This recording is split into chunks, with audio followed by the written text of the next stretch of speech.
ওয়াজিব তোমাদের জন্য আমার সুন্নাত আমার 4 হেদায়েত প্রাপ্ত খলিফার সুন্নাত দিয়ে গেলাম। দাঁতের শেষ মাড়িটা হলেও কামড়িয়ে ধরো, কামড়িয়ে ধরো, শেষ দাঁতটা দিয়ে হলো এটাকে আঁকড়ে ধরো। আমার কাছে আসলেন হুজুর, আযানের ভিতরে আসসালাতু খায়রুম মিনান নাওম নাকি বেদাত, নাউযুবিল্লাহি মিন যালিক। কোন বেকুব বলেছে, কোন উল্লুক বলেছে? বাবুল আযান খুলে দেখেন, মিশকাত এনসাইক্লোপিডিয়া অফ হাদিস, এটার ভিতরে অনেকগুলো কিতাবের হাদিস মিশকাতুল মাসাবিহ মুসান্নিফ সংগৃহীত করেছেন। আবু দুজানা রাদিয়াল্লাহু আনহু বলেন রাসূল সাল্লাল্লাহু আলাইহি ওয়াসাল্লাম নিজে পাশে বসে শিক্ষা দিয়েছেন as-সালাতু খায়রুম মিনান নাওম।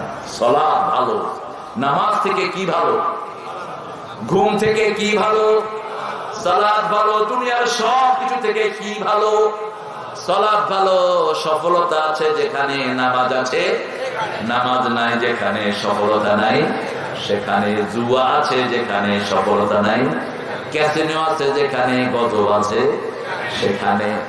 দেখেন না গজবে ভর্তি, মদের বোতল আর বোতল, ক্যাসিনোর সব জেলায় ক্যাসিনো পাওয়া যাবে। শুধু ঢাকায় ধরলে হবে না, প্রত্যেক জেলায় জেলায় ধরে এদেরকে ফাঁসি কাটতে ঝুলায় দাও। আল্লাহ বলছেন 4টা কাজ যে জাতির কাছে থাকবে তার কোনদিন সফলতার মুখ। ইন্নামাল খামরু ওয়াল মাইসিরু ওয়াল আনসাব ওয়াল আজলাম রিজকুম মিন আমালিশ শায়তান ফাজতানিবুহু লাআল্লাকুম তুফলিহুন।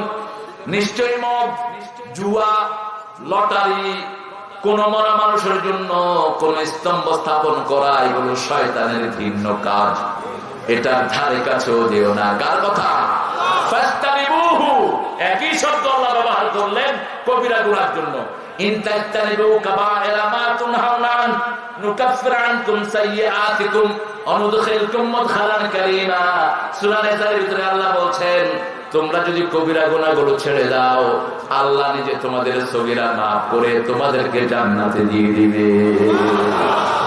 নুদখিলকুম মুদখালান কারীমা, যেখানে শুধু সম্মান আর সম্মান। আনআমতা